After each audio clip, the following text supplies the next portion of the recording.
So what we're understanding is that resilience is a negotiated concept. It's not going to be the same for everyone in every different cultural space. So the science of resilience is going in two directions, really. One is to emphasize the many different systems, social, cultural, indeed how you plan your environment, build your cities, build your schools, how you connect people to nature.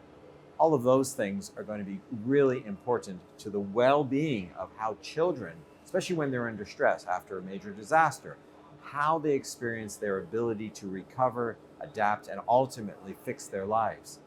All of those factors are also shaped by culture and what the things are that we value and how we construct meaning. When you put those two together, these systems and these cultural lenses, you tend to better understand the nuances of what a specific child from a specific space actually needs to do well.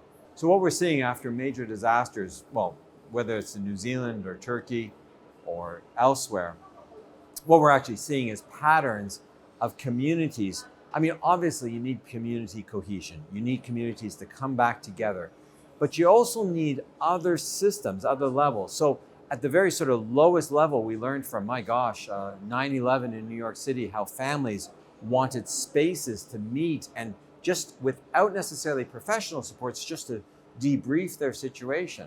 But you've also seen other examples where you do need institutional supports. After major disasters in China, one of the big strategies was to get children back into schools.